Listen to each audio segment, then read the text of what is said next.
Hey Gold members, I've been asked a lot of the time, you know what, how can we improve your release? Well, my name is Scott Pohl. I'm a 4-time Team USA member, and I'm going to show you a lot of ways that we learn being on the team how to improve our release. What makes it so important? It's the last thing that we do to that bowling ball before it goes down the lane. Very important how we get there, how our arm is set up, what our hand is doing. Lots of very important areas we're going to show you with some amazing videos. In particular, we're going to get into how to get more power on that lane. We're going to show you how to increase those revs. I know you want to have that. A lot of people ask me this. How can I get more revs on the ball? You see it on TV all the time, right? It's great power, striking action as well. Well, there's certain ways you get there with the good forearm and what your follow through is supposed to look like. There's do's and don'ts we're going to get into. And last but not least is getting into how to release our ball to match up to the right condition. Lots of great areas, awesome videos. I'm looking forward to helping you. We're going to get into it. The first one is going to be, how can we get more power? Check it out.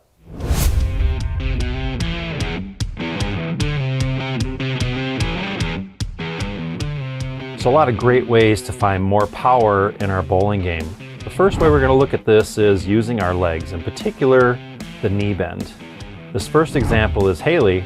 She's going to throw a shot, not get very low and have much leverage on the shot, and as you can tell, the ball comes in and hits very flat, leaving the 10 pin.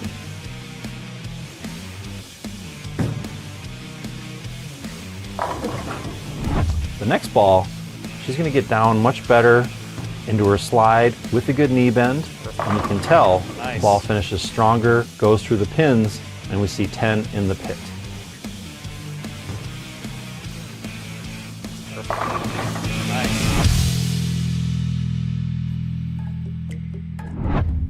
All right, moving on from the knee bend, there's another key component to creating more power, and that's being athletically ready.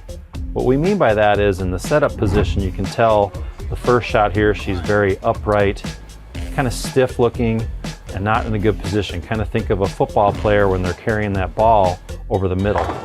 So now she leaves the shot the 1-2-7 because her body just wasn't ready to deliver the ball in a good athletic position.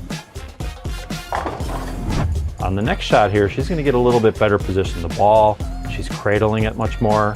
Her knees are bent. Actually, her spine tilt is a little bit forward, just like she's going to finish the shot in that direction. Well, guess what? The reaction is really nice. The ball goes through the pins the right way, picks up at the right time, and she gets a nice strike. Moving on from the athletic position is we're going to focus on the slide foot. In particular, we're going to take a look at whether it's going to be a plant shot or if it's a good slide. This first example is she's not going to slide very much and actually plant. It's kind of more of a toe-heel type of finish. This causes usually a crossover shot or a pull, missing the target to the left. Now, let's take a look at the slide being in a very good position, and she finishes much smoother. The ball gets down the lane, saves its energy, and goes through the pins very nicely for a strike. Another area of bowling where you can create more power is in the swing. We want to be very relaxed with this. We're going to show first here where a muscled swing causes a lot of issues. Typically what happens is then we throw the ball a little bit fast as we're muscling through the swing with too much tension. And you can tell the ball misses the head pin to the outside and it doesn't have a chance to hook. On this next one, the arm swing is very relaxed. Just a natural shot, letting it go off her hand. The ball reacts a lot stronger, goes through the pins, gets a strike. Another way to get more power is actually in our wrist or with our grip pressure. The mistake a lot of people make is squeezing the ball or having too tight of a wrist. This also causes sometimes a pull down on the shot. If we're squeezing, we're just hoping that the ball will do it on its own instead of gripping it too hard. The result, you can see here, another pull, leaving the 3-6-10. Well, now on the next shot, she's going to focus on having a nice relaxed wrist very little grip pressure, and I'm just letting it go quick off her hand. And guess what? The ball went much further down the lane, went through the pins really nice, a great strike.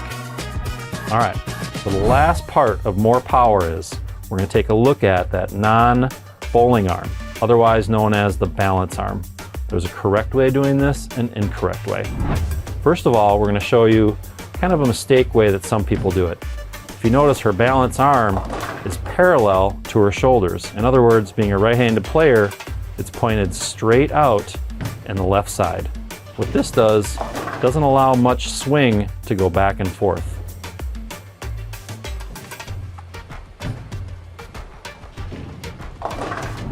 Now, let's take a look at a correct way to have the balance arm. This is where the balance arm is in front of the body as the swing goes in the backswing, and it kind of works as a slingshot going through. You can create a lot more power, both arms coming through together, a very good ball reaction. Oh, good. Woo! Yep. Okay, so a lot of great ways to generate more power in your bowling game. For sure, myself, I've been involved in the bowling industry for 30 years doing instruction. I see a lot of these things lacking in individuals. Number one, they're not using their legs. Well, why don't we use our legs? It's the most strongest part in our body. Let's use the legs, get down, have good leverage. Another thing is, in my bowling career a while back, I wasn't getting ready for the shot correctly. Mo Pinnell noticed this, get me more in an athletic stance to begin my throw. You know what this did? It gave me a lot better area with the ball and hand underneath the shot, and I got my body in a better position to throw it. Another note is on your hand. What I want to mention is sometimes if we can increase a little bit of spread between our index finger and our other finger, we can create more power within that shot. Keep in mind, you don't always have to do this. Well, another area is we want to make sure we have a relaxed arm swing. If we're muscling the shot, chances are you're not going to have a really loose swing and it's not going to get off your hand very fast. Last but not least is the balance arm. The balance arm is very important. We have that arm in front of us, we can come through the ball very strong. One thing is now, get out on the lanes, you know what, try a couple of these things. Not everything is going to be for you. I'd recommend try one at a time, see if it works for you. If you feel frustrated, move on to the next thing. You know, if you can just get a couple of these areas in your game, you're going to increase your power and the hand is going to be a lot stronger underneath the shot, more leverage. Chances are your strike percentage is definitely going to go up. Okay, from here, what else is always asked to me when I'm working in the pro shop, I'm coaching? How can I increase my revs? Well, you know what? We have a video for you. Check it out. First of all, you want to make sure that you can increase rotation of the fingers. What happens there, you get a quick exit out of the thumb hole, and the fingers are definitely at the bottom of the ball at the release point. Getting it a little bit closer on how a drill will help you, we're going to show you right now, the stationary drill. I'm going to show you some good ways, bad ways, how to make this happen. First of all, here's an example when the thumb and the fingers come out at the same time and we do not get many revolutions on the ball. You can see it's very flat, nothing happens on the lane and the ball doesn't move at all. Moving on from there, we're going to show you an example of where we just have kind of a normal wrist position, fairly flat, but the thumb does exit the ball first and we get a nice release with some good revs on the ball. Well, I get asked a lot, how can I create more revs? What we can do here in this example is actually have a cupped wrist. What this does, a lot more power underneath the ball with more revolutions as we release the ball on the lane. Another way to even create more revs in this example is with a cupped wrist and a bent elbow. It actually creates a lot more power when we let go of the bowling ball. A big important thing to consider to create more revs also is to have a good fit of the bowling ball with a relaxed hand and a fast exit with our thumb out of the ball. For example, if we think of two-handers, why do they create so many revs so fast? Well, their hand is under the ball and it comes out at a very late possible moment at the release, and the thumb isn't in there at all. So the thumb exit doesn't even matter, which is why two-handers get a lot more revolutions on the bowling ball most of the time than one-handers. All right, so a really good video of increasing your revs. Well, why don't we just throw normal shots right away? What I found a lot of the time is if we get up to the foul line, we can really break these things down as far as feeling that cupped wrist, a bent elbow, getting out of the thumb really quick. Sometimes when we go through the full approach, our hand isn't in the right spot, we're not getting there with our wrist. Break things down a little bit slower. Personally, I like to start a lot of training, practice sessions this way. It helps me feel the ball. One thing I can tell you is if you're doing this correctly, you're going to be able to hook the whole lane doing this drill. If you aren't, the ball comes out a little bit like a knuckleball, the thumb and fingers at the same time, and the ball doesn't move a lot. Okay, one key element is stay behind that ball the last possible second, right? Well, we showed you a quick little video there of the two-handed game. How they can have so much power is they stay behind that ball at least all the way to our sliding ankle and let go of the ball then. That's how we get the most power on the shot. Get out there, try this drill. I guarantee you it's going to help you feel where that ball is in your swing. Okay, from here, now we're going to get into specifics on the forearm, the follow through, and what it looks like in each direction for each bowler.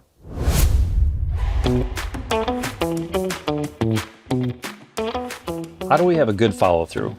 Well, first of all, it starts in the setup. We want to make sure we're set up correctly. Basically, the ball is in a nice position in line with our shoulder and just slightly at the side of our body. Another thing is making sure that the start of the ball goes in a nice straight direction. We're going to show you here examples of incorrect ways that sometimes our follow through or forearm direction gets out of whack. First of all, if we start the ball too far left or inside our body for a right-handed bowler, this is more towards the middle of our body. The start of the swing will have to come out to the right and around the right side.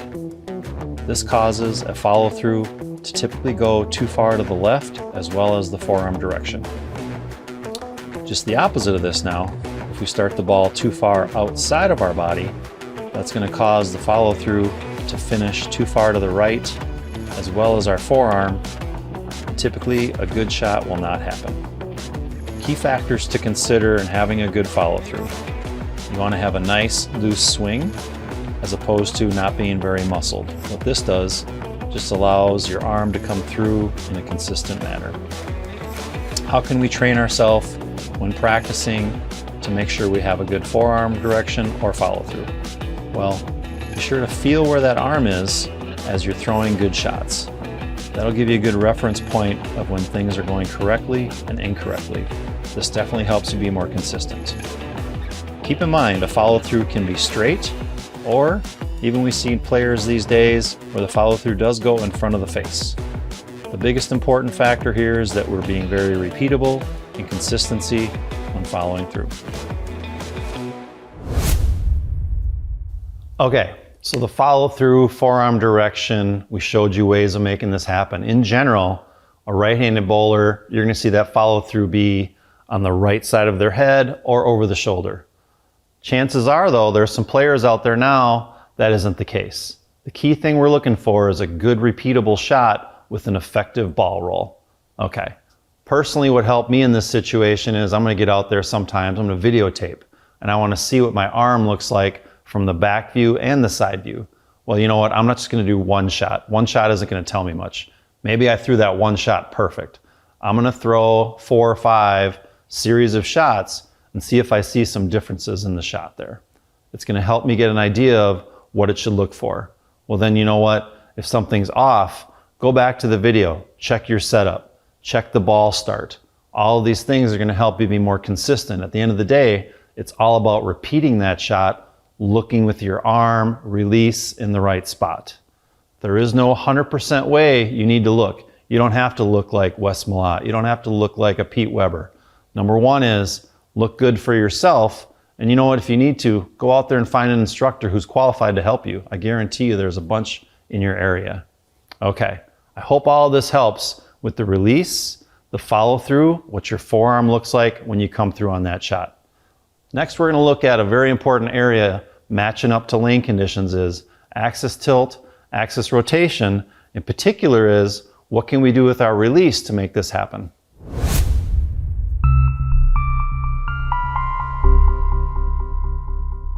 First, axis rotation is essentially the amount of side rotation on the ball. Very little axis rotation would be almost an end over end motion, kind of like this.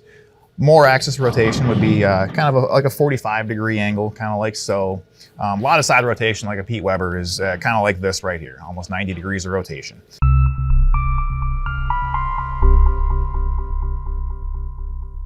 Now, tilt is essentially more referred to as like spin. If you have a smaller track circumference, if your ball actually touches less of the lane, instead of tracking near the fingers and thumb, you track a little further away, you probably have a higher tilt. So what that means is instead of your axis point being here, it's going to point a little more towards the ceiling of the bowling center. Now, axis tilt is very, very hard to change. A few players can do it, but essentially your axis tilt is kind of who you are. If you have more tilt, it simply means your ball is going to generally be in the skid phase a little longer. It's going to clear the front part of the lane a little easier without using any energy. And it's going to generally respond to friction a little faster. What that means is when it does make its move down lane, it's going to be a little quicker. And that's just kind of the way it is. So if you are a player that has more tilt, a little bit more of a spin release, you're going to generally use more surface, just kind of to get your ball to read the lane, to get it to blend out. Later on in the day, when they hook a little bit more, your ball reaction is probably going to be a little better.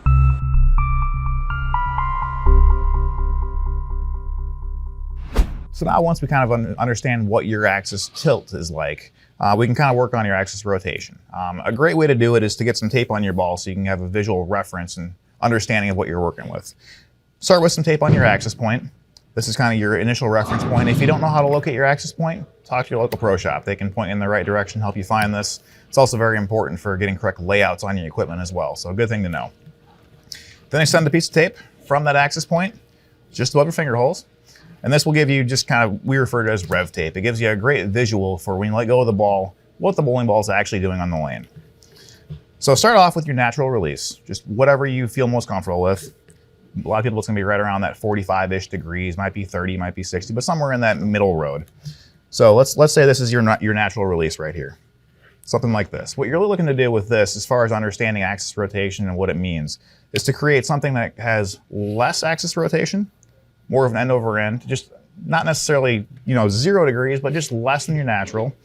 And then conversely, also one that is more. So let's say if your normal one is right around that 45 degrees, if you can develop a B release that's closer to say 15, 20 degrees, and then also one that's kind of a maximum, kind of maybe even a C release for you that's closer to maybe 75, 80 degrees. It'll give you three tools to work with as far as making adjustments and creating the best ball motion. Now, kind of why would you use these tools? So let's say your A release isn't working. If you're on a shorter pattern, they're maybe a little trickier that night in league, and you want to kind of minimize your launch angle and keep things a little simpler, that more of an end over end ball reaction. A little less axis rotation will keep the ball going a little straighter line, easier to control. Also good when there's a lot of oil. If it's, again, just trying to kind of minimize how much direction the ball is changing down lane, is when you'd want to use less axis rotation. And then conversely, let's say you've had to move way inside, they're really hooking, it's maybe late in the tournament block, game 3 of league, and you just need to, your ball's hooking early and not doing the right thing. Going to that more axis rotation, getting around the ball more, is going to help the ball clear the front part of the lane easier because you're going to have more side rotation. It's going to take longer for it to lose all that rotation once it sees friction. This is very good for, again, when you have to open up the lane from deep inside. Helps the ball float down the lane easier, change direction sharper once it does see it. Great for when you're really deep inside there. So again, you get some reference tape on your ball, get a piece of tape on your axis point, get a piece of tape going from the finger holes, and get it on the lanes in practice. See what your A release does as far as degrees of rotation. Let's say again, you're right around that 45, maybe 30, maybe 60, somewhere in that middle ground. Develop something a little bit less and a little bit more. Use this tape as a reference to make sure everything's working out right for you. Practice these tools, develop them a little bit. Understand what they do creating different ball motion for you. And then when you do encounter different lane conditions, they break down differently for you. You'll have these other tools in your arsenal to attack and really bowl your best. Okay, so a lot of great ways of being versatile there. The more you can create differences in your axis tilt and release, I guarantee your success is going to go up. For instance, when I'm out on the lanes and I see that fresh pattern, wet to dry, front to back, and side to side, I want to have less axis tilt. It's going to read the lane more consistently.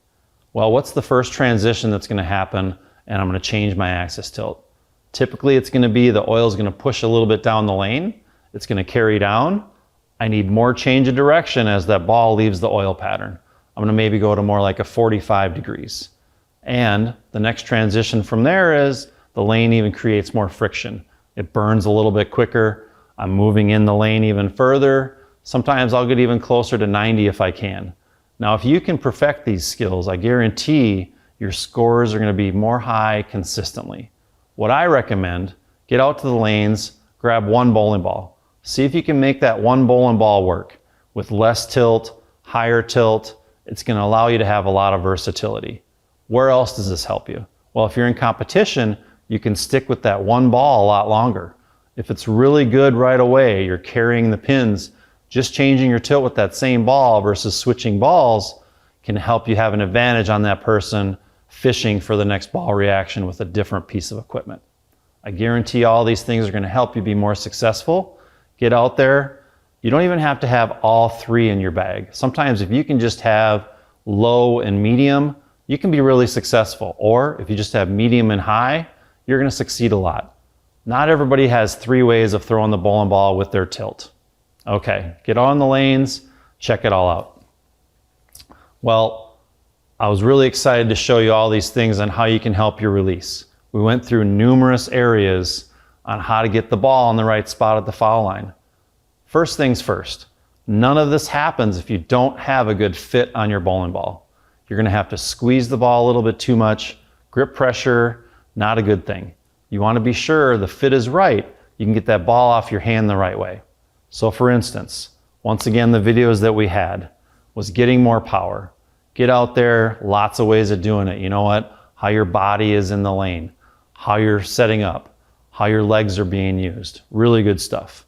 Next, we went through a drill. Well, how to increase those revs.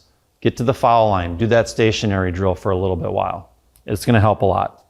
Next thing is we showed how to set up, start the ball, and have your forearm follow through in the right spot. Being consistent with a good roll on the ball is everything. And last but not least is changing releases to the lane condition, creating more tilt, axis rotation. The pin carry is going to go up. Get on the lanes, try them all out. I guarantee it's going to help.